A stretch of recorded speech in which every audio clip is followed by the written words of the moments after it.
अब हम लोग प्रोटीन के स्ट्रक्चर को डिस्कस करेंगे, मतलब प्रोटीन कितने तरह का स्ट्रक्चर दिखाता है। देखिए, प्रोटीन जो है वो हेट्रोपॉलीमर होता है, और किस चीज़ का हेट्रोपॉलीमर होता है? अमीनो एसिड्स का। तो एनसीईआरटी बुक ने मेंशन किया है कि proteins are heteropolymers containing strings of amino acids. यानी प्रोटीन्स जो होते हैं वो एक तरह से अमीनो एसिड के स्ट्रिंग होते हैं। यानी एक स्ट्रिंग इमेजिन करिए और उसमें बहुत सारे अमीनो एसिड उस स्ट्रिंग में पिरो दीजिए। तो ये मान लीजिए अमीनो एसिड है और बहुत सारे अमीनो एसिड एक दूसरे से अटैच होंगे, तो ये एक स्ट्रिंग है और इसी में अमीनो एसिड लगे हुए हैं इस स्ट्रिंग में।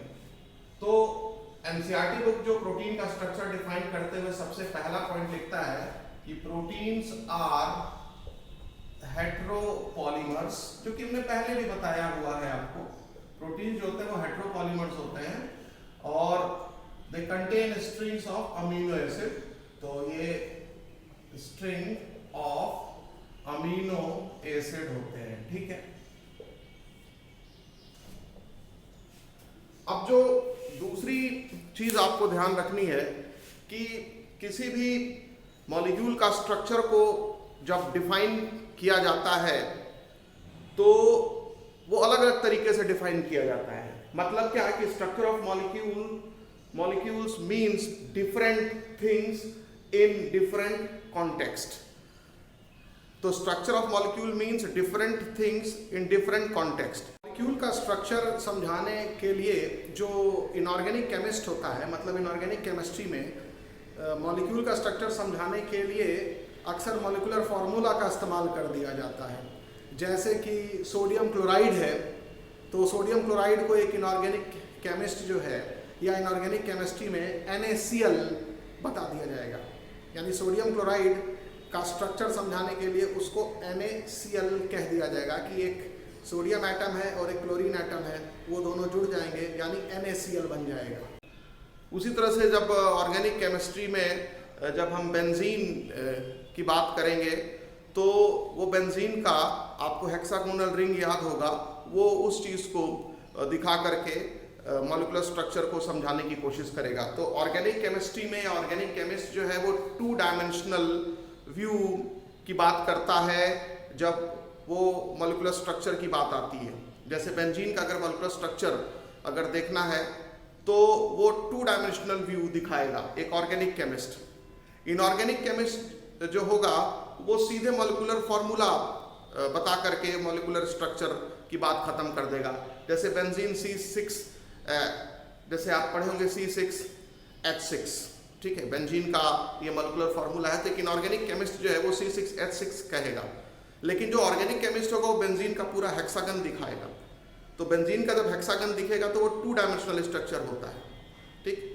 अच्छा, इसी तरह से जब हम फिजिसिस्ट की बात करेंगे यानी फिजिक्स की बात करेंगे तो जो फिजिसिस्ट होते हैं वो पूरा 3 डायमेंशनल स्ट्रक्चर दिखाने की कोशिश करते हैं जब हम किसी मॉलिक्यूल के स्ट्रक्चर के बारे में उनसे बात करते हैं। तो जब हम प्रोटीन के स्ट्रक्चर को डिस्कस करने जा रहे हैं तो उस प्रोटीन के स्ट्रक्चर को समझाने से पहले एनसीईआरटी बुक ये बताती है कि स्ट्रक्चर ऑफ मॉलिक्यूल्स,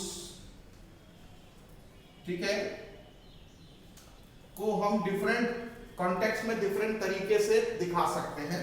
तो स्ट्रक्चर ऑफ मॉलिक्यूल जो होता है जो है वो डिफरेंट तरीके से हम लोग डिफरेंट कॉन्टेक्स्ट में दिखा सकते हैं, ठीक है। डिफरेंट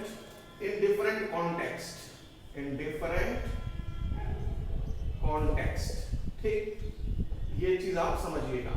अब इसको एनसीईआरटी बुक समझा कैसे रहा है कि अगर इनऑर्गेनिक केमिस्ट्री में देखें, अगर हम इनऑर्गेनिक केमिस्ट्री में देखें तो वहां पर अगर सोडियम क्लोराइड की अगर बात करते हैं, ये सोडियम क्लोराइड का स्ट्रक्चर क्या होगा, तो उसको इनऑर्गेनिक केमिस्ट जो है NaCl लिख के काम चला लेगा, ठीक है। अगर हम उससे पूछें कि बेंजीन का स्ट्रक्चर क्या होगा तो उसको C6H6 से प्रेजेंट करेगा, ठीक है। अच्छा, जब हम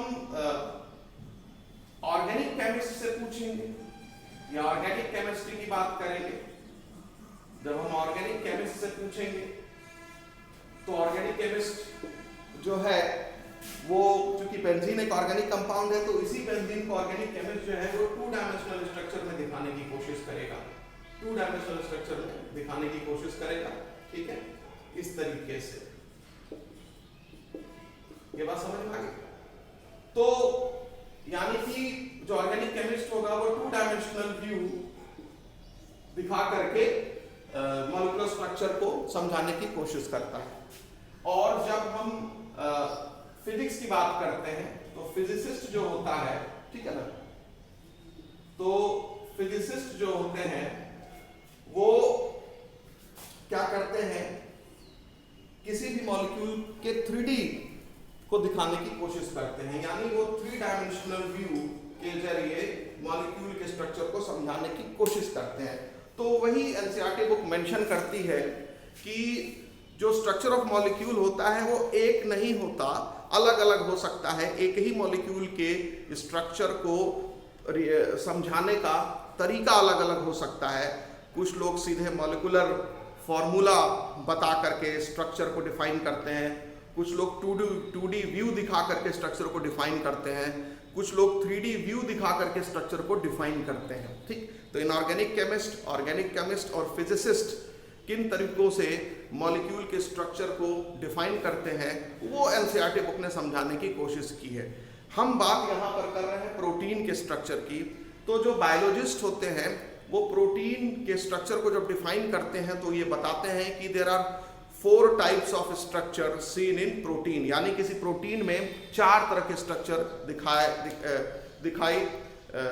दिखाए जा सकते हैं। तो protein show 4 types of structures. तो बायोलॉजिस्ट जो है, तो बायोलॉजिस्ट ये बताते हैं कि proteins show 4 types of structure, 4 types of structure, यानी प्रोटीन्स जो हैं वो 4 तरह के स्ट्रक्चर दिखाते हैं। प्रोटीन जो 4 तरह का स्ट्रक्चर्स दिखाते हैं, अब हम लोग उनके बारे में डिस्कशन करेंगे। तो structure of proteins, structures of protein. अब प्रोटीन 4 तरह के स्ट्रक्चर्स दिखाते हैं, 4 टाइप्स। उसमें पहला स्ट्रक्चर होता है प्राइमरी स्ट्रक्चर, प्राइमरी स्ट्रक्चर। दूसरा स्ट्रक्चर होता है सेकेंडरी स्ट्रक्चर, सेकेंडरी स्ट्रक्चर। फिर तीसरा स्ट्रक्चर होता है टर्शियरी स्ट्रक्चर, और चौथा स्ट्रक्चर होता है क्वाटरनरी स्ट्रक्चर, क्वाटरनरी स्ट्रक्चर, ठीक है। तो प्रोटीन्स जो हैं उनमें आप 4 तरह के स्ट्रक्चर्स देखते हैं, ठीक। अब इन चारों स्ट्रक्चर का मतलब क्या है इसको समझिए। जो प्राइमरी स्ट्रक्चर होता है ये प्रोटीन के बारे में सिर्फ इंफॉर्मेशन होता है कि उस पर्टिकुलर प्रोटीन में कितने पॉलीपेप्टाइड चेन्स हैं और हर पॉलीपेप्टाइड चेन में कितने अमीनो एसिड्स हैं और उन अमीनो एसिड की का सीक्वेंस क्या है, ठीक है। एक छोर से दूसरे छोर पर जब हम उस प्रोटीन चेन में चलेंगे तो पहले कौन अमीनो एसिड आएगा, उसके बाद कौन अमीनो एसिड आएगा, उसके बाद कौन सा अमीनो एसिड आएगा। तो जो प्रोटीन का जो प्राइमरी स्ट्रक्चर है ये कोई शेप या साइज ऐसा कुछ नहीं डिस्क्राइब करता है, ये सिर्फ ये बताता है कि जो गिवन प्रोटीन है उसमें अमीनो एसिड कौन कौन से हैं, अमीनो एसिड कितने हैं और उनका सीक्वेंस क्या है, और क्या वो प्रोटीन एक ही स्ट्रिंग की बनी है कि कई सारे स्ट्रिंग्स की बनी है। तो primary structure is just an information about protein, it is information about protein, it is information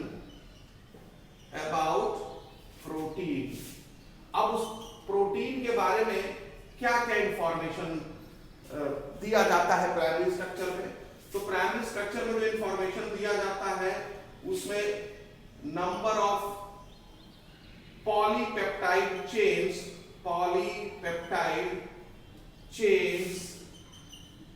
in protein, यानी उस प्रोटीन में कितने पॉलीपेप्टाइड चेन्स हैं। ठीक है, कई बार कुछ प्रोटीन एक ही पॉलीपेप्टाइड चेन की बनी होती है और कई बार कुछ प्रोटीन एक से ज्यादा पॉलीपेप्टाइड चेन की बनी होती है। मान लीजिए ये जो प्रोटीन बनी है ये दो पॉलीपेप्टाइड चेन की बनी है। देख रहे हैं, दो हमने इसमें स्ट्रिंग बनाया है, दो चेन बनाया है अमीनो एसिड का। एक ब्लैक लाइन से शो किया है और दूसरा रेड लाइन से शो किया है, और ये जो बीड लाइक स्ट्रक्चर दिखा रही है अमीनो एसिड है। ठीक है, तो आप देख रहे हैं कि नेचर में प्रोटीन्स दो तरह की होती हैं। कुछ प्रोटीन्स होती हैं जो कि सिंगल पॉलीपेप्टाइड चेन की बनी होती हैं। ठीक है, और कुछ प्रोटीन जो होते हैं वो एक से ज्यादा पॉलीपेप्टाइड चेन के बने होते हैं। अब जैसे यहां देखिए, ये है ए प्रोटीन और ये है बी प्रोटीन। एग्जाम्पल के लिए, तो ए प्रोटीन जो बनी है उसमें सिंगल पॉलीपेप्टाइड चेन है। ठीक है, पॉलीपेप्टाइड चेन है। और जो बी प्रोटीन है उसमें दो पॉलीपेप्टाइड चेन्स हैं। ठीक है, तो यहां पर आप देख रहे हैं टू पॉलीपेप्टाइड चेन्स हैं। ठीक, तो ये एक इंफॉर्मेशन यदि आपको दी जाती है तो हम कहेंगे कि हमने प्रोटीन का प्राइमरी स्ट्रक्चर बताना शुरू किया। तो इंफॉर्मेशन अबाउट प्रोटीन ही है प्राइमरी स्ट्रक्चर। इसमें क्या क्या इंफॉर्मेशन दिया जाता है?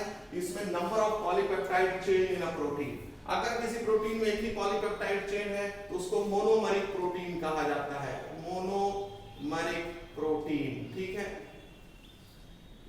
और अगर एक से ज्यादा पॉलीपेप्टाइड चेन होते हैं तो उसको पॉलीमरिक प्रोटीन या ओलिगोमरिक प्रोटीन कहा जाता है। ठीक है, तो ये हो गया पॉलीमरिक या ओलिगोमरिक प्रोटीन कहा जाता है, ओलिगोमरिक प्रोटीन कहेंगे।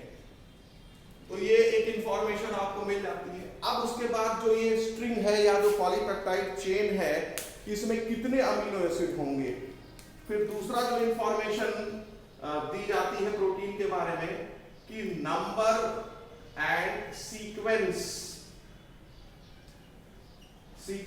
Of amino acid in polypeptide chain. ठीक, तो प्रोटीन का नंबर क्या होगा और प्रोटीन का सीक्वेंस क्या होगा। ठीक है, अमीनो एसिड का प्रोटीन में, तो number and sequence of amino acid in polypeptide chain, यानी कि अगर आपके सामने ये चेन आ गया तो प्रोटीन में ध्यान रखेंगे, ये हमारे प्रोटीन चेन का लेफ्ट एंड है और ये प्रोटीन चेन का राइट एंड है। ठीक, तो प्रोटीन चेन का लेफ्ट एंड से शुरू करते हुए राइट एंड तक कौन कौन से अमीनो एसिड हैं। मान लीजिए पहला, ये दूसरा, ये तीसरा, ये चौथा, पांचवा, छठा, सातवां। तो ये जो अलग अलग अमीनो एसिड हैं, amino acid 2, amino acid 3, amino acid 4, amino acid 5, amino acid 6, amino acid 7। तो मान लीजिए यहाँ 7 अमीनो एसिड है, तो वो कौन कौन से 7 अमीनो एसिड हैं। पहला मान लीजिए मेथियोनिन है, दूसरा ग्लाइसिन है, तीसरा टायरोसिन है, फिर मान लो चौथा ग्लाइसिन है। तो एक हर प्रोटीन का अपना अलग अलग सीक्वेंस होता है अमीनो एसिड का, इसीलिए दो अलग अलग प्रोटीन एक दूसरे से डिफरेंट होते हैं, क्योंकि कुल अमीनो एसिड के 21 टाइप्स तो दोनों ही प्रोटीन में पाए जाएंगे, लेकिन उनका सीक्वेंस अलग होगा और टोटल नंबर भी अमीनो एसिड का अलग होगा। कुछ चेन में 50 अमीनो एसिड होंगे, कुछ चेन में 200 अमीनो एसिड होंगे, लेकिन वो जो अमीनो एसिड्स होंगे वो दोनों में ही 21 टाइप्स के होंगे, बस उनका सीक्वेंस का डिफरेंस होगा। ठीक है, और नंबर का डिफरेंस होगा। तो ये ध्यान रखेंगे कि प्राइमरी स्ट्रक्चर में आप क्या क्या बताते हैं।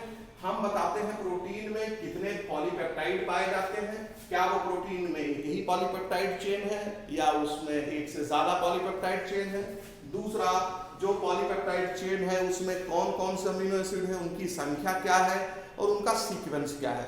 सीक्वेंस तो तभी पता चलेगा जब आपको पता चल जाएगा कि कौन कौन से अमीनो एसिड है। तो सीक्वेंस में ये बात खुद छुपी हुई है कि कौन कौन से अमीनो एसिड होंगे। तो number and sequence of amino acid in polypeptide chain. ठीक, तो ये हो गया प्राइमरी स्ट्रक्चर। तो प्राइमरी स्ट्रक्चर जो है वो केवल एक इंफॉर्मेशन होता है प्रोटीन के बारे में। अब देखिए, जैसा कि हमने बताया कि प्रोटीन को अगर एक हम थ्रेड के रूप में इमेजिन करें तो ये मान लीजिए प्रोटीन थ्रेड है या पॉलीपेप्टाइड थ्रेड है, ठीक है, जो भी समझिए। तो इसका जो लेफ्ट एंड होता है उसका जो अमीनो एसिड होता है उसको हमेशा फर्स्ट अमीनो एसिड कंसीडर करते हैं, फर्स्ट अमीनो एसिड कंसीडर करते हैं। और जो राइट एंड होता है उस एंड पर जो अमीनो एसिड होता है उसको लास्ट अमीनो एसिड कंसीडर करते हैं। अब यहाँ जो फर्स्ट अमीनो एसिड होता है यानी लेफ्ट एंड पर उसका कौन सा ग्रुप दिखाई देता है, NH2 ग्रुप दिखाई देता है। और जो लास्ट एंड होता है मतलब जो राइट एंड होता है उस पर जो अमीनो एसिड होता है उसका कौन सा ग्रुप फ्री होता है, COH ग्रुप फ्री होता है। यानी जब दो अमीनो एसिड आपस में जुड़ते हैं तो दो अमीनो एसिड में जो पहला अमीनो एसिड होगा उसका NH2 ग्रुप फ्री रहेगा और जो लास्ट यानी दूसरा अमीनो एसिड रहेगा उसका COH ग्रुप फ्री रहेगा। इसको आप ऐसे समझिए, मान लीजिए हम दो अमीनो एसिड को जोड़ रहे हैं। जैसे मान लीजिए एक अमीनो एसिड है जिसमें ये NH2 हो गया, ये COOH हो गया, मैं ऐसे दिखा देता हूँ कार्बोक्सिलिक ग्रुप को, और ये R ग्रुप हो गया और ये H हो गया, ये एक अमीनो एसिड है।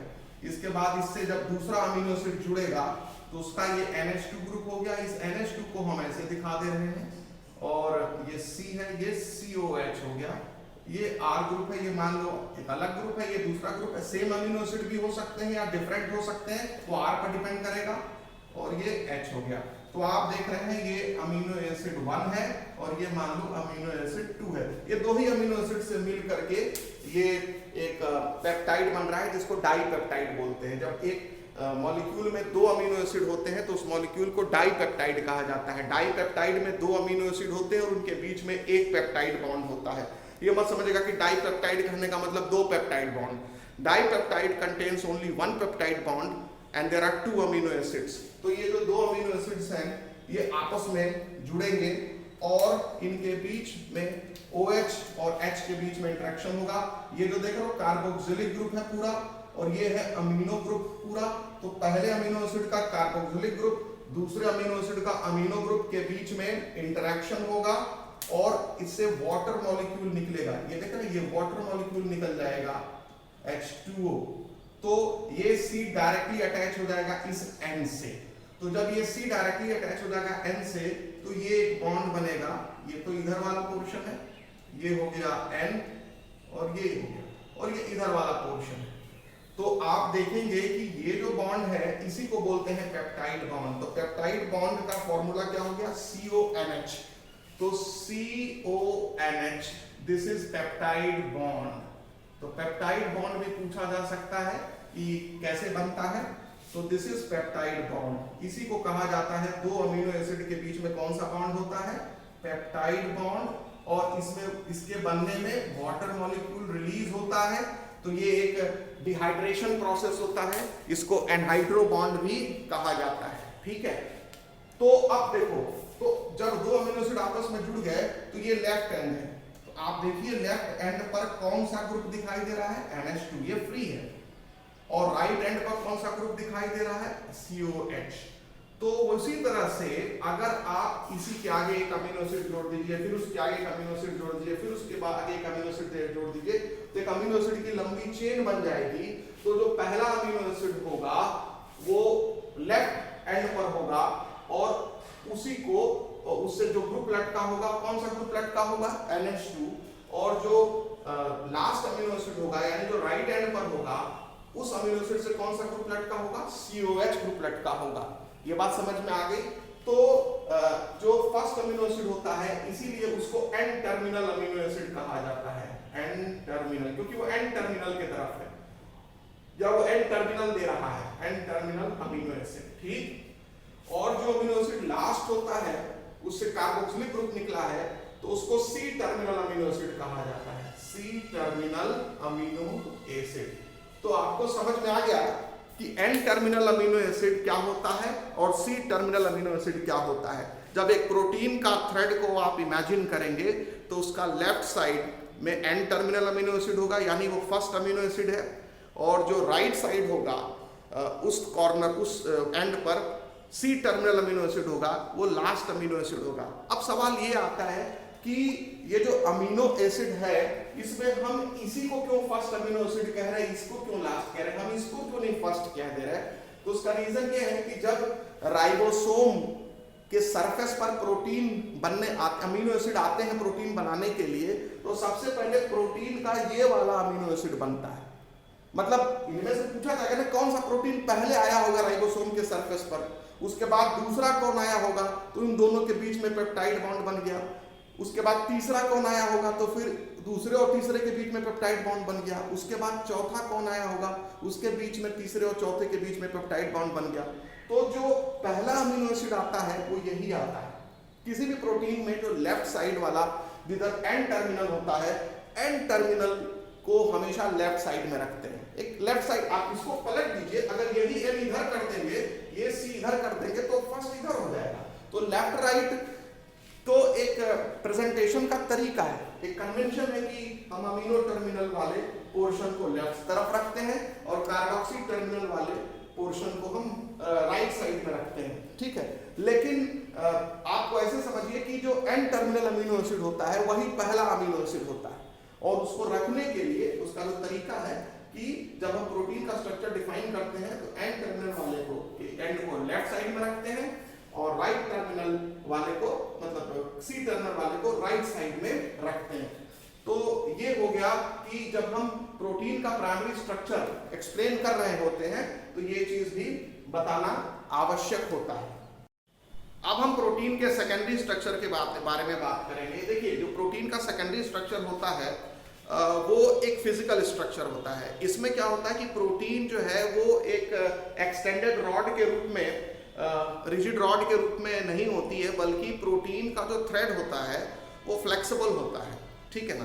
तो ये जो प्रोटीन का थ्रेड होता है ये फ्लेक्सिबल होता है, और इस प्रोटीन थ्रेड में फ्लेक्सिबिलिटी के वजह से इसमें फोल्डिंग्स की क्षमता होती है, यानी ये प्रोटीन फोल्ड हो सकती है जगह जगह से।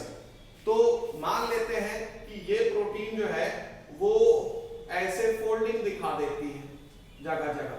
हाँ, पूरे थ्रेड में फोल्डिंग नहीं होगी, उसके कुछ पोर्शंस में फोल्डिंग होगी, ठीक है।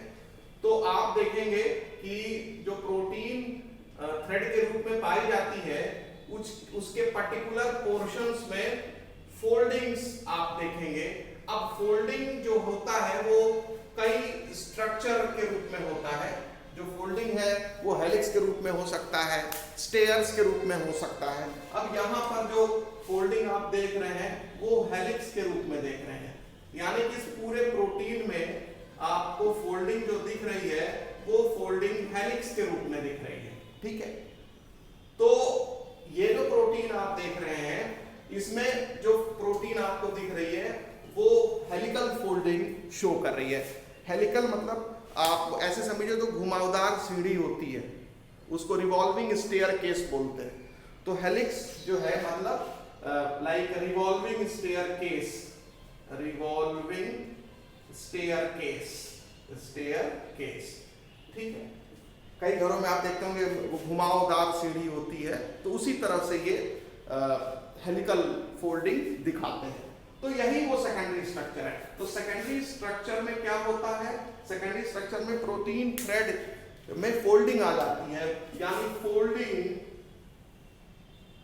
ऑकर्स इन प्रोटीन थ्रेड, ऐसे समझिए। तो प्रोटीन थ्रेड में फोल्डिंग आ जाती है, और वो फोल्डिंग जो है वो कई तरीके से हो सकती है, ठीक है। वो फोल्डिंग कई तरीके से हो सकती है, और उस वो फोल्डिंग हेलिक्स के रूप में हो सकती है, वो फोल्डिंग हो सकता है उसी प्रोटीन में कुछ पोर्शन में वो स्टेयर जैसी फोल्डिंग हो सकती है, ऐसे इस तरह से फोल्डिंग हो सकती है, ठीक है।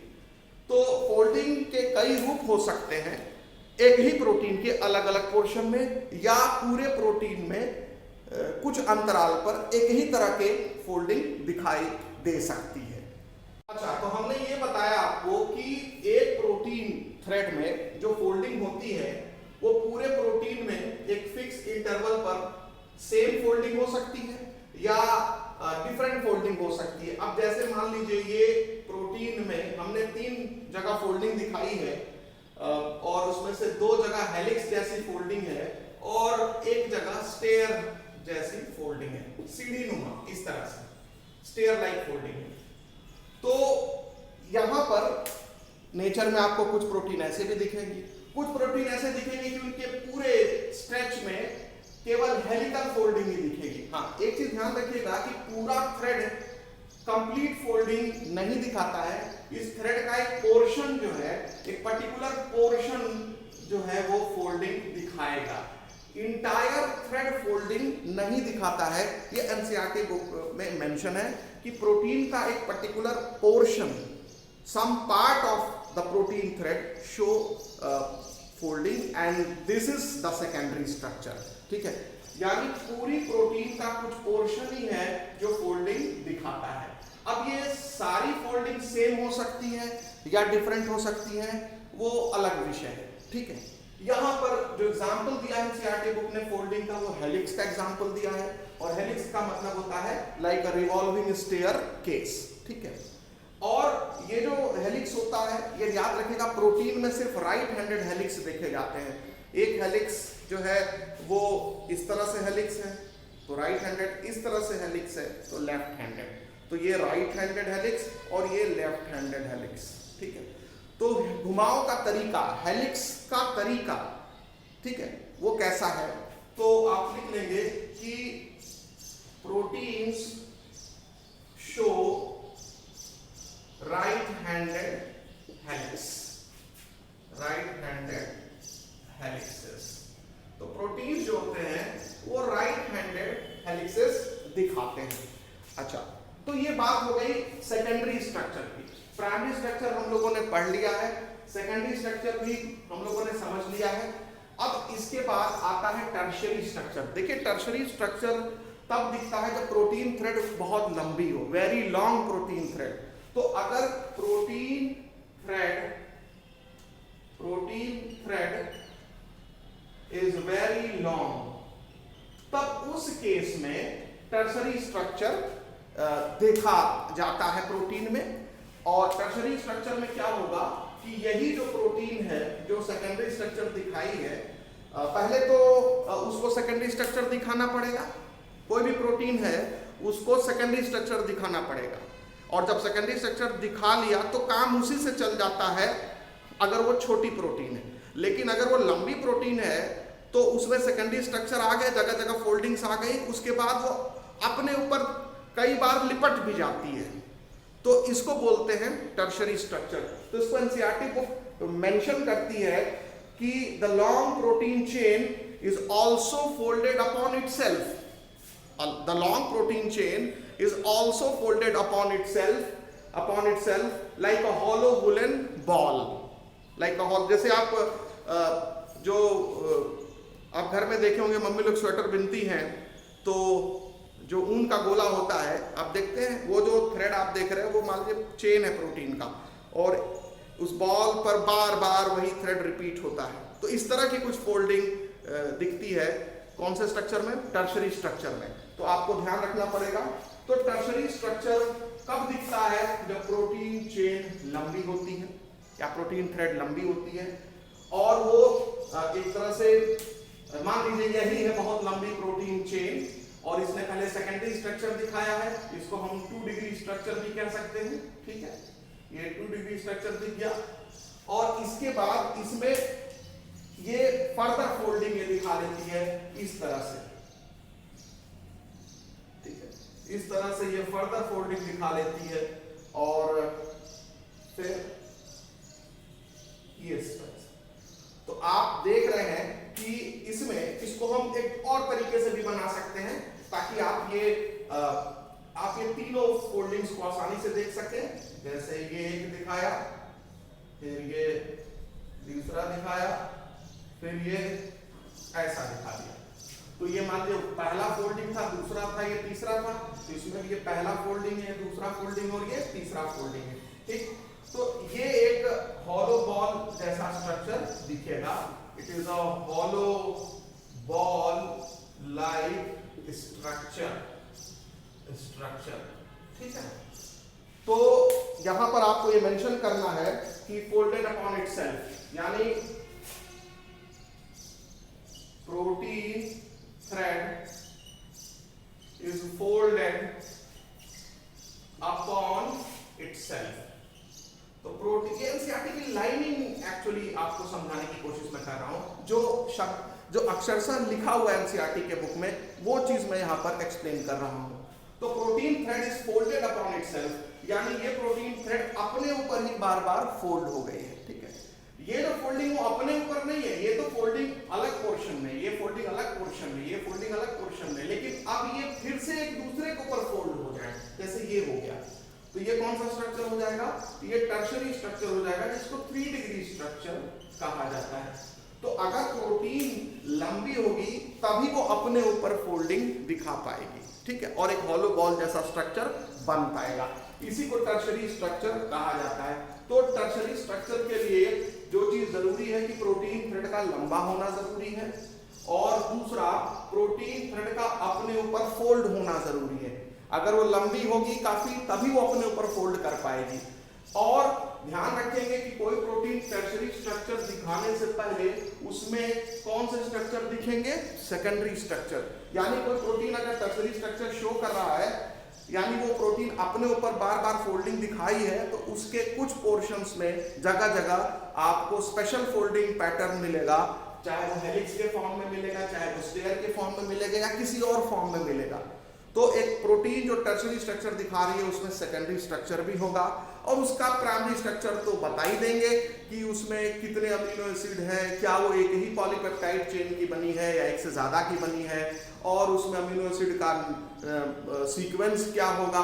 तो अगर कोई भी प्रोटीन टर्शरी प्रोटीन मान लीजिए आपके हाथ में दी गई है, जैसे ज्यादातर जो हार्मोन्स होते हैं और एंजाइम्स होते हैं वो कौन सा स्ट्रक्चर दिखाते हैं? टर्शरी स्ट्रक्चर दिखाते हैं। तो कोई एंजाइम अगर आपके हाथ में दिया गया तो आपसे पूछा जाए कि बताओ इसमें कौन कौन सा स्ट्रक्चर आपको दिखेगा, तो बोलोगे भैया प्राइमरी स्ट्रक्चर तो हम बता देंगे कि इस एंजाइम में कितने अमीनो एसिड हैं, इस एंजाइम में अमीनो एसिड का सीक्वेंस क्या है, इस एंजाइम में एक ही पॉलीपेप्टाइड चेन है कि एक से ज्यादा। तो प्राइमरी स्ट्रक्चर भी आप उस एंजाइम का बता सकते हो। प्लस उसका स्ट्रक्चर जब खोलोगे तो उसमें तुमको सेकेंडरी स्ट्रक्चर भी दिखेगा, कुछ जगह पर हेलिकल क्वाइलिंग्स भी दिखेंगी, ठीक है।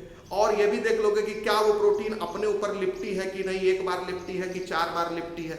तो यानी कि एक एंजाइम में तुमको 3 लेवल का स्ट्रक्चर देखने को मिलेगा, प्राइमरी स्ट्रक्चर, सेकेंडरी स्ट्रक्चर और टर्शरी। टर्शरी स्ट्रक्चर उसका फाइनल स्ट्रक्चर होगा। ये कहने का मतलब है जब हम किसी प्रोटीन को टर्शरी प्रोटीन बोलते हैं, मतलब ये नहीं कि उसमें केवल फोल्डिंग हो रही है अपने ऊपर, उसमें पोर्शंस में इंडिपेंडेंट फोल्डिंग्स नहीं है, ऐसा नहीं है। कोई भी प्रोटीन अगर टर्शरी स्ट्रक्चर दिखाती है तो उसमें अंडरस्टूड है कि उसमें सेकेंडरी स्ट्रक्चर भी होगा, और प्राइमरी स्ट्रक्चर तो खैर हर प्रोटीन का होता है, मतलब इंफॉर्मेशन तो आपको मिलेगी ही। तो ये ध्यान रखना है। So this is tertiary structure, और टर्शरी स्ट्रक्चर को ही 3D स्ट्रक्चर कहा जाता है। ये 3 डायमेंशनल स्ट्रक्चर होता है क्योंकि इसमें प्रोटीन की लंबाई, इसमें प्रोटीन की ऊंचाई, इसमें प्रोटीन की चौड़ाई, मतलब तीनों डायमेंशन आपको प्रोटीन का देखने को मिलता है। तो टर्शरी स्ट्रक्चर इज द, ये हो गया टर्शरी स्ट्रक्चर, टर्शरी स्ट्रक्चर। और टर्शरी स्ट्रक्चर जो होता है वो 3 डायमेंशनल स्ट्रक्चर होता है, 3D स्ट्रक्चर होता है, ठीक हो गया। और ये जो 3D स्ट्रक्चर होता है ये necessary for many biological activity of protein. तो टर्शरी स्ट्रक्चर या 3D स्ट्रक्चर जो होता है it is necessary for, important for, ठीक है, needed for many biological activity of biological activities of protein, यानी प्रोटीन की बहुत सारी बायोलॉजिकल एक्टिविटी के लिए ये 3D स्ट्रक्चर या टर्शरी स्ट्रक्चर जरूरी होता है। जैसे किसी प्रोटीन को यदि एंजाइम के रूप में काम करना है या हार्मोन के रूप में काम करना है, यानी ज्यादातर जो फंक्शनल प्रोटीन्स होती हैं जो हार्मोन के रूप में काम करती हैं, एंजाइम के रूप में काम करती हैं, वो कौन सा स्ट्रक्चर दिखाते हैं, मतलब उनका फाइनल स्ट्रक्चर कौन सा होता है। कहने का मतलब ये है, तो वो टर्शरी स्ट्रक्चर दिखाती है, मतलब उनका फाइनल स्ट्रक्चर टर्शरी होता है। तो जैसे एग्जाम्पल एज एंजाइम्स, यानी उनको एंजाइम के रूप में अगर काम करना है तो उनमें कौन सा स्ट्रक्चर मिलना चाहिए? टर्शरी स्ट्रक्चर, फाइनल स्ट्रक्चर होना चाहिए हार्मोन्स के रूप में। तो इस तरह से अगर किसी प्रोटीन को एंजाइम के रूप में काम करना है या हार्मोन के रूप में काम करना है तो उसको कौन सा स्ट्रक्चर अंततः दिखाना पड़ेगा? तो टर्शरी स्ट्रक्चर उसको अंततः दिखाना पड़ेगा। तो ये चीज आपको ध्यान रखना पड़ेगा, ठीक है। अब यहां पर आपने समझ लिया है कि प्राइमरी स्ट्रक्चर क्या है, सेकेंडरी स्ट्रक्चर क्या है, टर्शरी स्ट्रक्चर क्या है। अब हम क्वाटरनरी स्ट्रक्चर की बात करेंगे। देखिए, क्वाटरनरी स्ट्रक्चर सिर्फ वही प्रोटीन दिखाती हैं जिनमें एक से ज्यादा पॉलीपेप्टाइड चेन होते हैं, यानी कि जो पॉलीमरिक या ओलिगोमरिक प्रोटीन्स होती हैं। तो पहली चीज तो ये ध्यान रखिए कि shown by proteins having more than one polypeptide chains, ठीक है, पेप्टाइड चेन्स, यानी कि सभी प्रोटीन्स में आप क्वाटरनरी स्ट्रक्चर नहीं देख सकते, या सभी प्रोटीन्स में आप टर्शरी स्ट्रक्चर भी नहीं देख सकते, या सभी प्रोटीन में आप केवल सेकेंडरी स्ट्रक्चर भी नहीं देख सकते। प्राइमरी स्ट्रक्चर तो हर प्रोटीन का होगा, यानी इंफॉर्मेशन तो हर प्रोटीन की होगी कि कितने अमीनो एसिड है, क्या सीक्वेंस है, कितने पॉलीपेप्टाइड चेन है उसमें। तो प्राइमरी स्ट्रक्चर हर प्रोटीन का होता है। सेकेंडरी स्ट्रक्चर आपको हर प्रोटीन में दिख सकता है, लेकिन वो फाइनल स्ट्रक्चर नहीं हो सकता हर प्रोटीन का, ठीक। अब जैसे नाखून और बाल की प्रोटीन, जिसको केराटिन प्रोटीन कहते हैं, सिल्क जो थ्रेड बना होता है वो फाइब्रोइन प्रोटीन का बना होता है, उसमें आप सेकेंडरी स्ट्रक्चर देखते हैं। तो मैं लिख देता हूं कि सेकेंडरी स्ट्रक्चर, अंतिम स्ट्रक्चर होता है किस प्रोटीन का? तो केराटिन प्रोटीन का होता है, केराटिन प्रोटीन का होता है, फाइब्रोइन प्रोटीन का होता है, फाइब्रोइन प्रोटीन का, ठीक है, FIBROIN, केराटिन, KERATIN। तो केराटिन प्रोटीन, फाइब्रोइन प्रोटीन वो प्रोटीन है जिनका फाइनल स्ट्रक्चर सेकेंडरी स्ट्रक्चर है, इसमें टर्शरी स्ट्रक्चर नहीं दिखेगा। टर्शरी स्ट्रक्चर अगर आपको देखना है तो आप किसी हार्मोन को उठा लीजिए, किसी एंजाइम को उठा लीजिए, इंसुलिन हार्मोन है या और भी दूसरे हार्मोन हैं प्रोटीन के बने हुए, तो उसमें यही स्ट्रक्चर, तो अंतिम स्ट्रक्चर टर्शरी स्ट्रक्चर मिलेगा किसमें? इंसुलिन में मिलेगा, ठीक है। या एग्जाम्पल आप हार्मोन लिख लीजिए, जैसे हार्मोन्स हो गए, एंजाइम्स हो गए, उनमें मिलेगा। कोई भी हार्मोन होगा, ठीक है, कोई भी एंजाइम होगा, तो बिना टर्शरी स्ट्रक्चर के वो अपना काम नहीं कर पाएगा, ठीक है। उसके बाद अगर आपको क्वाटरनरी स्ट्रक्चर देखना है तो पहले समझ लीजिए, फिर इसका एग्जांपल हम देते हैं। और प्राइमरी स्ट्रक्चर तो आपको सभी प्रोटीन में दिखाई देता है, इन ऑल प्रोटीन्स, सभी प्रोटीन में आपको इंफॉर्मेशन तो छिपी हुई है, ठीक है। तो जब हम कहते हैं हार्मोन्स टर्शरी स्ट्रक्चर दिखाते हैं, तो मैं ये नहीं कहता कि इसमें सेकेंडरी स्ट्रक्चर नहीं है। बिना सेकेंडरी स्ट्रक्चर अचीव किए वो टर्शरी की तरफ जा ही नहीं सकती। यानी कि टर्शरी स्ट्रक्चर होगा तो दिखाएगी प्रोटीन, उसमें प्राइमरी भी होगा और सेकेंडरी भी होगा, लेकिन अंतिम स्ट्रक्चर उनका टर्शरी स्ट्रक्चर है, इसलिए इनको टर्शरी प्रोटीन कहा जाता है। केराटिन प्रोटीन का अंतिम स्ट्रक्चर सेकेंडरी स्ट्रक्चर है, इसलिए उसको सेकेंडरी प्रोटीन कहा जाता है। समझ में? अब हम क्वाटरनरी प्रोटीन की बात कर रहे हैं, यानी क्वाटरनरी स्ट्रक्चर जो दिखाते हैं, तो ऐसे प्रोटीन जिसमें एक से ज्यादा पॉलीपेप्टाइड चेन पाया जाएगा, और वो दोनों पॉलीपेप्टाइड चेन या तीनों पॉलीपेप्टाइड चेन या चारों पॉलीपेप्टाइड चेन जब आपस में कंबाइन करेंगे तो जो स्ट्रक्चर बनेगा उसको क्वाटरनरी स्ट्रक्चर कहेंगे। जैसे एग्जांपल भी इसका लिख ही दे रहे हैं, हीमोग्लोबिन है, ह्यूमन हीमोग्लोबिन, तो हीमोग्लोबिन HEMO भी लिखा जाता है, HAEMO भी लिखा जाता है, ठीक है, दोनों तरीका लिखने का। तो हीमोग्लोबिन जो है वो क्वाटरनरी स्ट्रक्चर दिखाने वाली प्रोटीन है। अब आप देखें जो हीमोग्लोबिन होता है, इसका सिंबॉलिक फॉर्म HB हमने लिख दिया है, इसमें 4 पॉलीपेप्टाइड चेन होते हैं, पेप्टाइड चेन होते हैं, ठीक है। और फॉर एग्जांपल जैसे हमने इसके 4 पॉलीपेप्टाइड चेन हमने ऐसे बना लिए, और ये इसका एक पोर्शन में ऐसे हमने ऐसे सेकेंडरी स्ट्रक्चर दिखा दिया, ठीक है। ऐसे चारों पॉलीपेप्टाइड चेन हमने ऐसे बना दिए, ठीक, ये इसमें स्ट्रक्चर चारों चेन में सेकेंडरी स्ट्रक्चर दिखेगा। ठीक, चारों पॉलीपेप्टाइड का अपना अपना सेकेंडरी स्ट्रक्चर दिखेगा। इसके बाद ये वही ball like, hollow ball like folding दिखाएंगे। ठीक है, हॉलो बॉल लाइक फोल्डिंग दिखाएंगे। तो टर्शरी स्ट्रक्चर भी अपना लिए, ये सारे पॉलीपेप्टाइड चेन टर्शरी स्ट्रक्चर भी अपना लिए। ठीक है, तो आपको कितने स्फीयर्स यानी ball like, hollow ball like structure दिखेंगे? इसमें 4 बॉल लाइक स्ट्रक्चर दिखेंगे। ठीक है, इससे आपको बहुत आसानी से समझ में आ जाने वाला है कि आप देख रहे हैं कि हीमोग्लोबिन में कितने पॉलीपेप्टाइड चेन है? 4 पॉलीपेप्टाइड चेन। ये चारों पॉलीपेप्टाइड चेन ने पहले 2 डिग्री स्ट्रक्चर दिखाया और उसके बाद फिर कौन सा स्ट्रक्चर दिखाया? 3 डिग्री स्ट्रक्चर दिखाया। मतलब आप कह सकते हैं कि इन जो हर पॉलीपेप्टाइड चेन था उसके कुछ पर्टिकुलर पोर्शन में क्या बन गए? हेलिक्स बन गए। ठीक है, हेलिक्स बन गए और फिर ये अपने ऊपर fold, the polypeptide chain folded upon itself. ठीक है, तो folded upon itself, folded upon itself, तो उससे एक हॉलो बॉल बन गया, हॉलो बॉल बन गया या स्फीयर बन गया, जो भी आप कह सकते हैं, हॉलो स्फीयर बन गया। ठीक है, और फिर ये हॉलो स्फीयर फिर आपस में जुड़ जाएंगे, यानी इन चारों को आपस में जोड़ दीजिए। मान लीजिए जो हॉलो स्फीयर बना वो उसका एक आउटलाइन हम ऐसे देते हैं, ये एक हॉलो स्फीयर बन गया, ये एक हॉलो स्फीयर बन गया। तो हॉलो स्फीयर एक तरह से ये टर्शरी स्ट्रक्चर बन गया 4, और ये चारों टर्शरी स्ट्रक्चर एक दूसरे पर के साथ आकर के जुड़ जाएंगे। 4 स्फीयर को आपस में जोड़ दो तो एक क्यूब जैसा स्ट्रक्चर बन रहा है कि नहीं बन रहा है? ये देखो 4, ये आ गया यहाँ, ये आ गया यहाँ, ये आ गया इधर और ये आ गया इधर। तो आपको एक क्यूबिकल अरेंजमेंट दिख गया। ये देखिए क्यूबिकल फॉर्म आ गया ऑफ स्फीयर्स। तो ऐसा ही कुछ हीमोग्लोबिन का स्ट्रक्चर होता है। तो हीमोग्लोबिन में 4 पॉलीपेप्टाइड चेन होते हैं, मतलब 4 सब यूनिट्स होते हैं, 4 सब यूनिट्स होते हैं।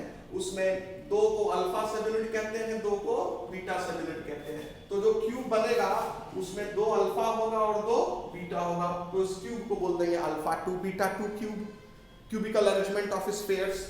ठीक है, तो आप देख रहे हैं कि हर स्फीयर में आपको इस तरह से स्ट्रक्चर देखने को मिल रहा है। ठीक है, हर स्फीयर में जो हमने पहले बनाया इस तरह से।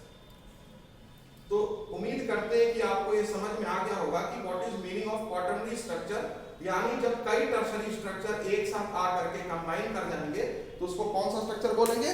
Quaternary structure. और ये स्फीयर को आपस में जोड़ने के लिए इनके बीच में बॉन्ड बन जाएगा ताकि ये चारों स्फीयर एक दूसरे से सेपरेट ना हो।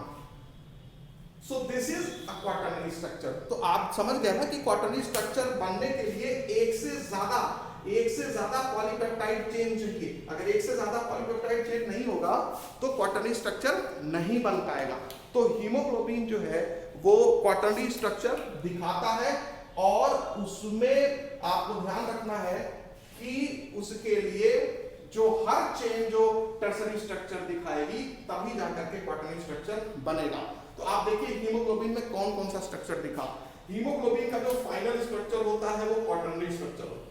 ठीक है, और हर क्वाटरनरी स्ट्रक्चर में 4 टर्शरी स्ट्रक्चर छिपे हुए हैं।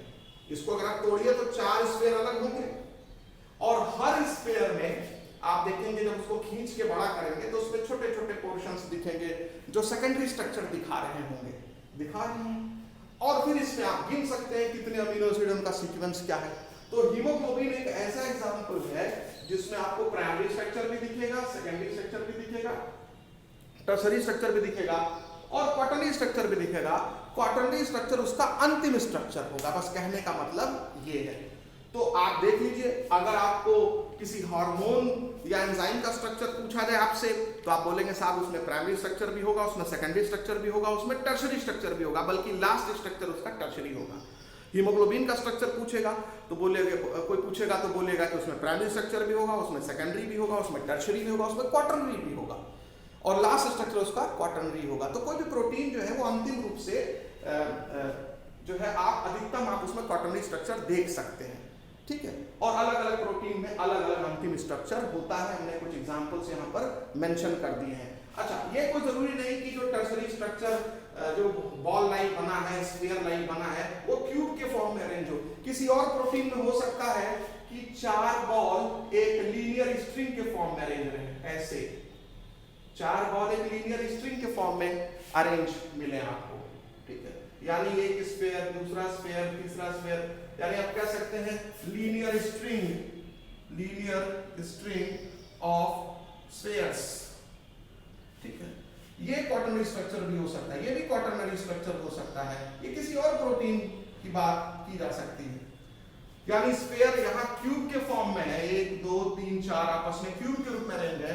हो सकता है ये चारों बॉल जो है वो किसी और प्रोटीन में ये लीनियर फॉर्म में एक दूसरे से अटैच हो, ठीक है। तो उसको बोलेंगे लीनियर स्ट्रिंग ऑफ स्फीयर।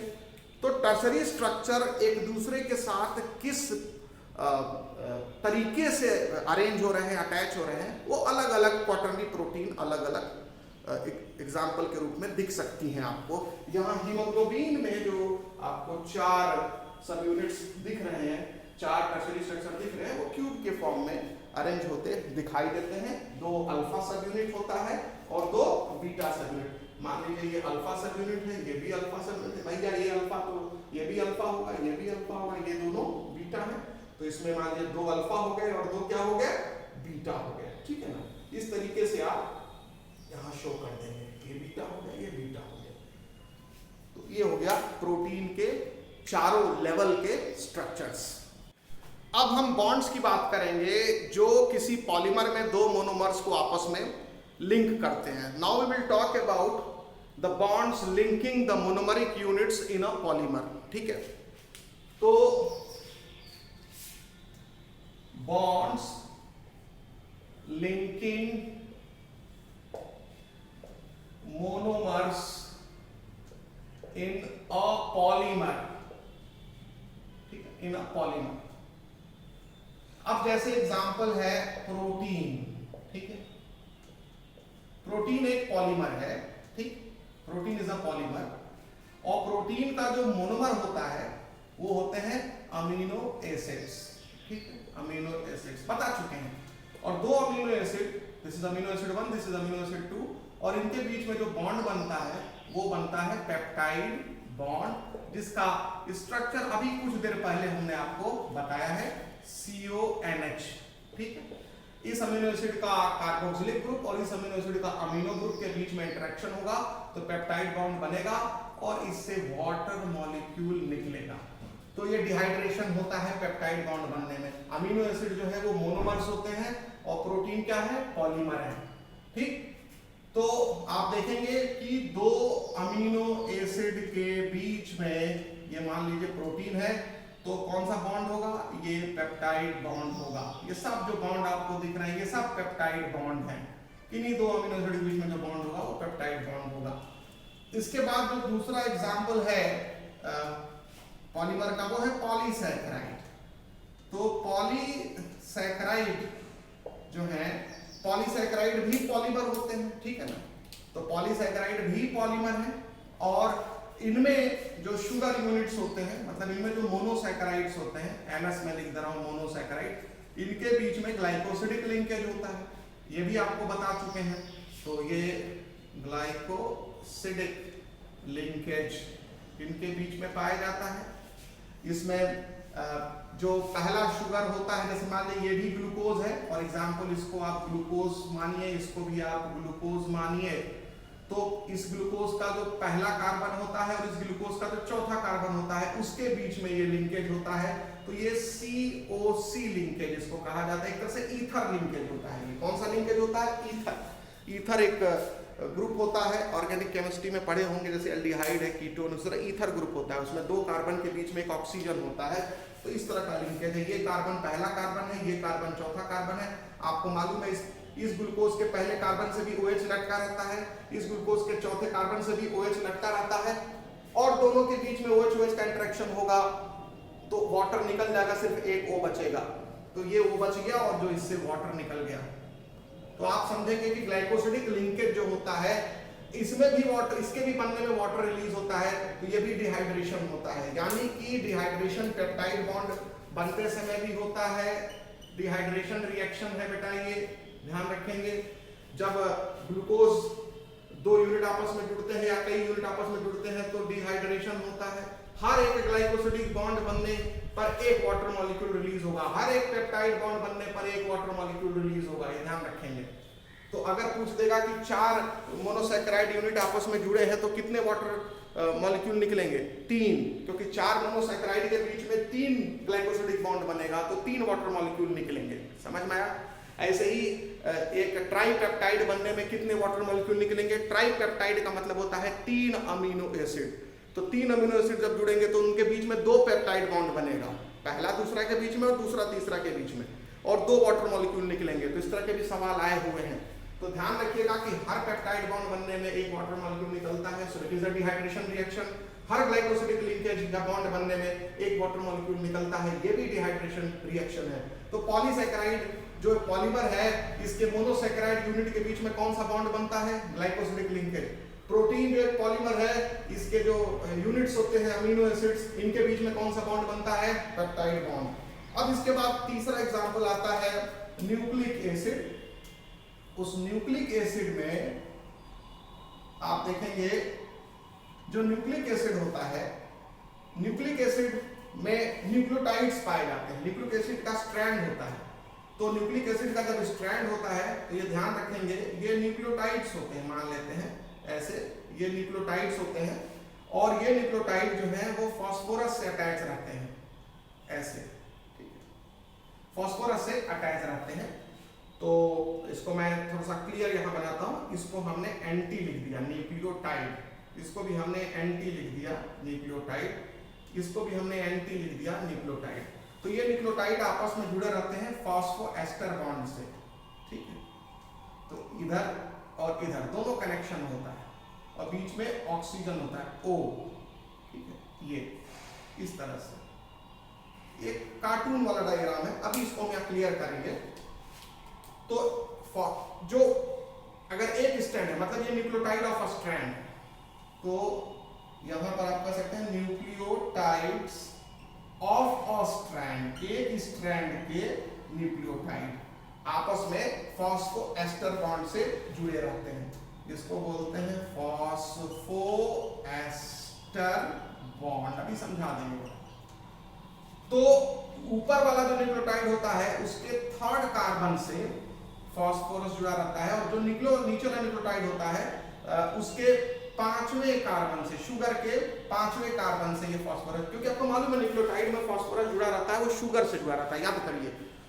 तो यानी जो फॉस्फोएस्टर बॉन्ड होता है उसमें वो एक तरफ 3रे कार्बन से जुड़ा रहता है और दूसरे तरफ 5वें कार्बन से जुड़ा रहता है। ऐसे ये वाला फॉस्फोएस्टर बॉन्ड जो है एक तरफ 3रे कार्बन से, ऊपर वाले न्यूक्लियोटाइड के 3रे कार्बन से और नीचे वाले न्यूक्लियोटाइड के 5वें कार्बन से जुड़ा रहता है। यहाँ जो 3रा कार्बन या 5वां कार्बन है वो न्यूक्लियोटाइड के किस कंपोनेंट का? शुगर का, ठीक है। शुगर आपको मालूम है पेंटोज शुगर होता है, राइबो, अगर आरएनए न्यूक्लियोटाइड है तो राइबोज शुगर, और अगर डीऑक्सीराइबोन्यूक्लियोटाइड है तो 2-डीऑक्सीराइबोज शुगर, ठीक है। तो और इसके भी फॉर्मेशन में वाटर मॉलिक्यूल रिलीज होता है, आई बात समझ में। और यहाँ पर 2 एस्टर बॉन्ड है, फास्फोरस के इधर भी एक एस्टर बॉन्ड है, फास्फोरस के इधर भी एक एस्टर बॉन्ड है, तो इन दोनों को मिला के बोलते हैं फॉस्फोडाइएस्टर बॉन्ड। यानी अगर फॉस्फोडाइएस्टर बॉन्ड कहना है तो इन दोनों को मिला के कहेंगे फॉस्फोडाइएस्टर बॉन्ड, फॉस्फोडाइएस्टर बॉन्ड। भैया एक एस्टर बॉन्ड ये, एक एस्टर बॉन्ड ये, 3 कार्बन और फास्फोरस के बीच में एक एस्टर बॉन्ड, ऊपर वाले न्यूक्लियोटाइड के और नीचे वाले 5 कार्बन, नीचे वाले न्यूक्लियोटाइड के 5 कार्बन और फास्फोरस के बीच में एस्टर बॉन्ड, एक एस्टर बॉन्ड ये, एक एस्टर बॉन्ड ये, 2 एस्टर बॉन्ड है, तो ये फॉस्फोडाइएस्टर बॉन्ड हो गया, ठीक। अब इसको हम और क्लियरली आपको याद दिला दें। आप एक मॉडल डायग्राम पढ़ोगे, ये मान लीजिए पेंटोज शुगर है, हमने ऐसे बना दिया है बेटा, और यहां से आपको बताए थे कि प्यूरिन या पिरिमिडीन अटैच होता है।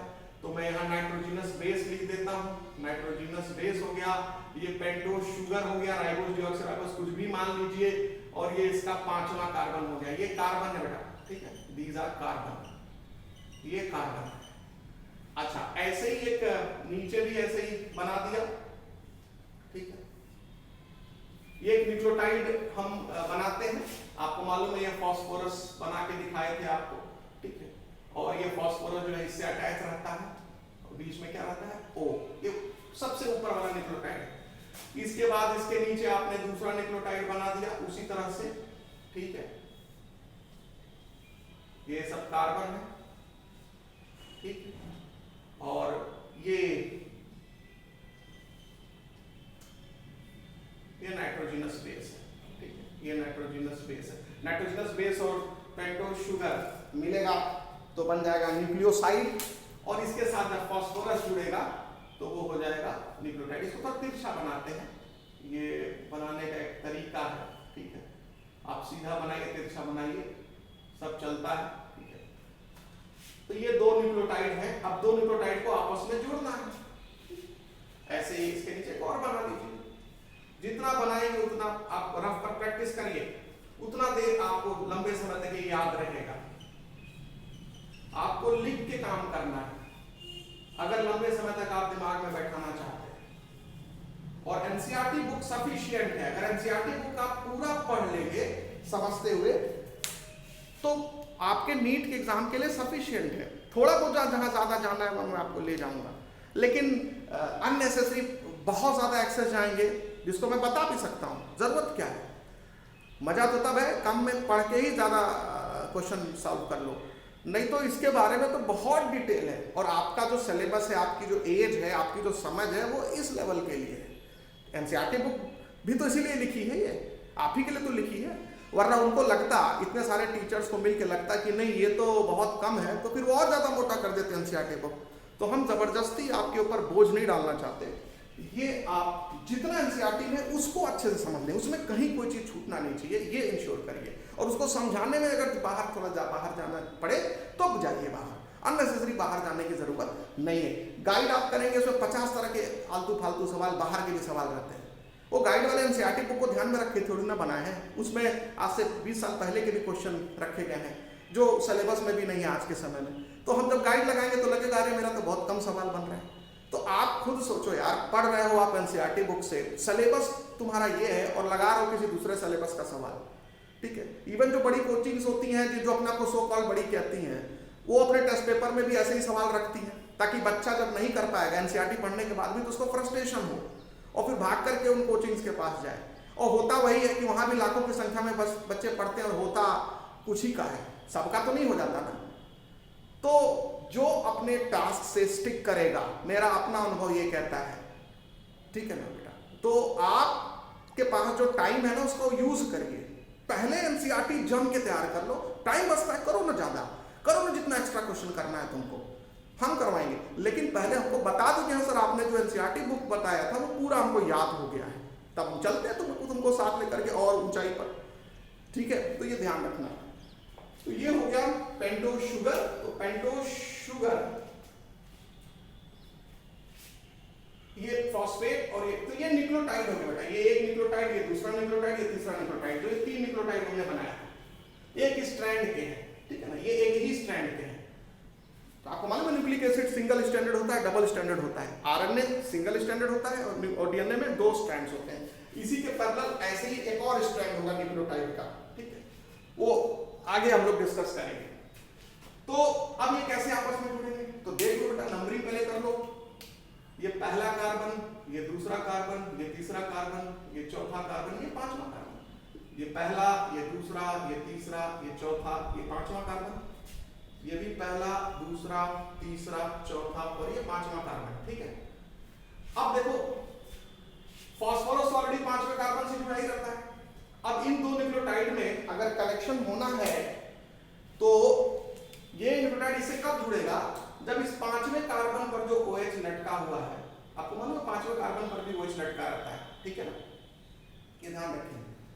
तो 5वें कार्बन पर भी OH लटका रहता है, सॉरी तीसरे कार्बन पर भी, पांचवें का OH तो इस फास्फोरस के साथ जुड़ ही गया था जब हम आपको न्यूक्लियोटाइड न्यूक्लियोसाइड समझाए थे, याद करिए उस समय। तो तीसरे कार्बन पर जो OH लटका रहता है ऊपर H रहता है, नीचे OH लटका रहता है, ठीक है ना। राइबो शुगर अगर इसको इमेजिन करिए, चाहे डीऑक्सी में तो सेकंड कार्बन पर आपको मालूम है OH रहेगा तो राइबो शुगर है, और वो गायब हो गया तो डीऑक्सी हो गया। तो ये जो तीसरे कार्बन पर OH लगा लटका रहता है, आपको फास्फोरिक एसिड का स्ट्रक्चर पता है, P डबल बॉन्ड हो, एक OH तो इधर बॉन्ड बना लिया, एक OH इधर लटका है, एक OH इधर लटका है। ये फास्फोरिक एसिड का ये कंप्लीट स्ट्रक्चर मैं यहाँ बना दे रहा हूँ, ठीक है, ताकि आपको बॉन्ड समझ में आ जाए। This is phosphoric acid. तो अब क्या होगा, इन दोनों OH के बीच में इंटरेक्शन होगा, तो वाटर मॉलिक्यूल निकलेगा, ये C से डायरेक्ट ये P जुड़ जाएगा, बीच में O आ जाएगा। भाई H2O निकलेगा तो एक O बचेगा ना, तो सीधे मैं इसको जोड़ देता हूँ, सीधे मैं इसको इस कार्बन को इससे जोड़ देता हूँ, बीच में क्या लगा देता हूँ O, और क्या निकल गया H2O। ठीक, इसी तरह से ये के बीच में इंटरेक्शन होगा, इस कार्बन से डायरेक्ट ये जुड़ जाएगा, ठीक, और क्या हो गया O। तो इस तरह से आप देख रहे हैं कि ये तीनों न्यूक्लियोटाइड के बीच में दो एस्टर बॉन्ड बना। कितना एस्टर बॉन्ड, लाल वाली लाइन दो ही ना बनी बेटा, ये वाली लाइन तो पहले से मौजूद थी। तो आप देखेंगे फॉस्फो एस्टर बॉन्ड बन गया, phosphoester bond is formed when two nucleotides of a strand, एक ही स्ट्रैंड के टू एडजेसेंट न्यूक्लियोटाइड, अगल बगल के two adjacent nucleotides of a strand are linked, आपस में जुड़ते हैं, और वो जो फॉस्फोएस्टर बॉन्ड बनता है आप देख रहे हैं वो थर्ड कार्बन और फास्फोरस के बीच में बनता है, ठीक है, यानी जो थर्ड कार्बन से O फिर P, यही तो बना, थर्ड कार्बन से O फिर P, थर्ड कार्बन से O फिर P, ये बॉन्ड बनता है। और जब ये बॉन्ड बनता है तो क्या निकलता है बेटा, वाटर मॉलिक्यूल निकलता है, वाटर मॉलिक्यूल निकला। तो ये भी एक डिहाइड्रेशन प्रोसेस है। कौन सा प्रोसेस है, डिहाइड्रेशन प्रोसेस। तो आप देख रहे हैं जो पॉलीमर बन रहा है, चाहे वो प्रोटीन बन रहा हो, चाहे वो पॉलीसैकेराइड बन रहा हो, चाहे वो न्यूक्लिक एसिड बन रहा हो, उसमें वाटर मॉलिक्यूल निकलता है जब लिंकिंग बॉन्ड बनते हैं, तो ये डिहाइड्रेशन रिएक्शन हुआ। तो पेप्टाइड बॉन्ड भी डिहाइड्रेशन रिएक्शन के फलस्वरूप बनता है, ग्लाइकोसिडिक बॉन्ड भी डिहाइड्रेशन रिएक्शन के फलस्वरूप बनता है, और जो फॉस्फोएस्टर बॉन्ड है 3-C3OP बॉन्ड, यानी जिसको फॉस्फोएस्टर बॉन्ड कहते हैं, वो उसको भी जब बनता है तो डिहाइड्रेशन रिएक्शन होता है। तो ये सारे के सारे एनहाइड्रो बॉन्ड हुए। कैसे बॉन्ड हुए, एनहाइड्रो, यानी जिसके बनने में पानी निकलता है। तो peptide bond, glycosidic bond, phosphoester bond, ये एनहाइड्रो बॉन्ड हुआ। तो आपसे अगर सवाल पूछे कि दो न्यूक्लियोटाइड जब आपस में जुड़ते हैं तो दो फॉस्फोएस्टर बॉन्ड बनते हैं कि एक फॉस्फोएस्टर बॉन्ड बनता है, तो आप कहेंगे जब दो न्यूक्लियोटाइड आपस में जुड़ते हैं तो एक फॉस्फोएस्टर बॉन्ड बनता है। ये ध्यान रखेंगे, सिर्फ एक फॉस्फोएस्टर बॉन्ड बनता है, और वो जो फॉस्फोएस्टर बॉन्ड बनता है वो ये वाला बनता है। ये वाला तो न्यूक्लियोटाइड में पहले से ही मौजूद था, आखिर ये इसी को तो न्यूक्लियोटाइड बोलेंगे ना, ये तो पहले से मौजूद था। ये और ये जब आपस में आए तो ये ना बना। हाँ, दो न्यूक्लियोटाइड के बीच में कौन सा बॉन्ड दिखता है, तो ये दिखता है फॉस्फोडाइएस्टर बॉन्ड। तो पूछेगा कि कौन सा बॉन्ड प्रेजेंट रहता है दो न्यूक्लियोटाइड के बीच में, तो प्रेजेंट रहता है तो ये पूरा प्रेजेंट रहता है, मतलब P है, ये O है इधर C3 से, P है O है इधर किससे, C5 से, C3 से। तो इसको बोलेंगे, ये दो आपको एस्टर बॉन्ड दिख रहा है, तो इसको बोलेंगे फॉस्फोडाइएस्टर बॉन्ड, मतलब C3OPOC5, यानी इसके इधर एक एस्टर बॉन्ड और इसके इधर एक एस्टर बॉन्ड, P के इधर एक एस्टर बॉन्ड, P के इधर एक एस्टर बॉन्ड, यानी ये वाला बॉन्ड और ये वाला बॉन्ड, ये मौजूद रहता है हर दो न्यूक्लियोटाइड के बीच में। तो कौन सा बॉन्ड मौजूद रहता है दो न्यूक्लियोटाइड के बीच में, फॉस्फोडाइएस्टर बॉन्ड। लेकिन जब दो न्यूक्लियोटाइड आपस में कनेक्ट होते हैं तो कौन सा बॉन्ड बनता है, ये वाला बनता है, ये वाला बनता है। ये तो पहले से मौजूद है, ये तो पहले से मौजूद है। आई बात समझ में।